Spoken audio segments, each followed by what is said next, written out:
This art house horror movie will put you off a desert vacation. If movies have taught us anything about the great outdoors, it's this: nothing good comes from venturing into the desert. In Wolf Creek, 3 backpackers ventured into the outback and were tortured by a sadistic psychopath. In 127 hours, a mountain climber found himself stuck, quite literally, between a rock and a hard place. And in the Zac Efron survival movie Gold, a drifter became the victim of his own greed after discovering a hidden treasure. So, if you're planning on a desert adventure anytime in the near future, perhaps because you want to ride through the sand on a camel like a holiday-making Lawrence of Arabia, you might want to think again. We're sorry if that offends any tourist board. Another case in point: the seating. The movie begins with a small child wandering through the desert while munching on a dismembered finger. If that's not enough to make you rethink your desert vacation, you're clearly more accommodating of unsavory foods than we are. Not long after this gruesome scene, a man named Wyndham Stone, Scott Hayes, drives into the desert to photograph a solar eclipse.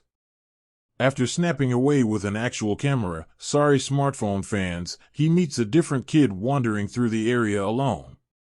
The boy has apparently lost his parents, but from the wicked look on his face, we know he might not be telling the truth.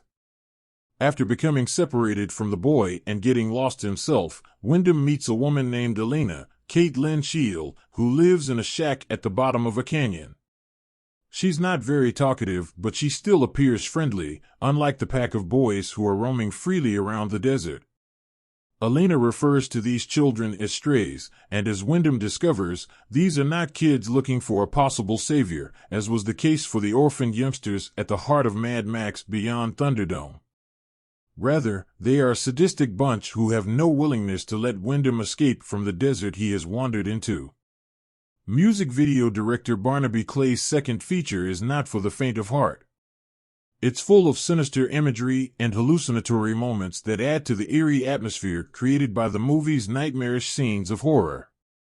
From the sight of howling teens on the top of a steep rock face gleefully watching Wyndham suffer down below, to a moment when the boys exact brutal retribution on one of their own, this is a movie that is full of unsettling moments designed to make audiences squirm. It brings to mind the environmental horrors of such movies as Long Weekend, Nature Turns on a Careless Tourist, while also exhibiting the psychological bleakness of the Texas Chainsaw Massacre and other such terror tales featuring lead characters in hopeless situations. Hayes, who is no stranger to wilderness living after his riveting and disturbing turn in The Haunting Child of God, gives a brilliant performance in the movie as a man who mentally unravels as the chances of escape elude him. Shield is very good too as Elena, a woman who is quiet and withdrawn one moment and manically unpredictable the next.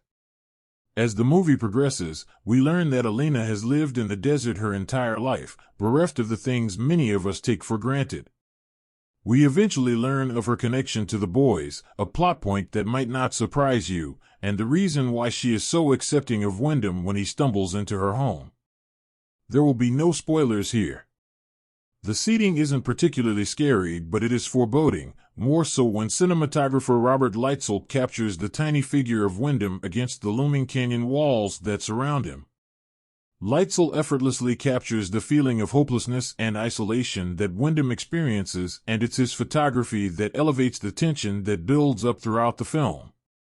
The haunting music score plays a part here too. But as unnerving as the movie is, the storytelling is sometimes flawed.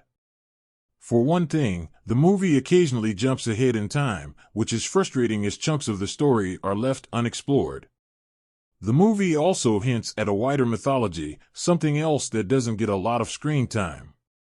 Of course, not everything has to be spelt out to us, as what is hidden can add to a movie's mystery. But unfortunately for the viewer, the gaps in the narrative may make for a less than satisfying experience. These minor criticisms aside, I do think this movie is worth watching. Not everybody will like it. It's sometimes more of an art house horror film than a full-blown exercise in terror, but those who can withstand the sight of youngsters doing some very horrible things, eating a human finger isn't the most offensive sight, should be enjoyably creeped out by this one.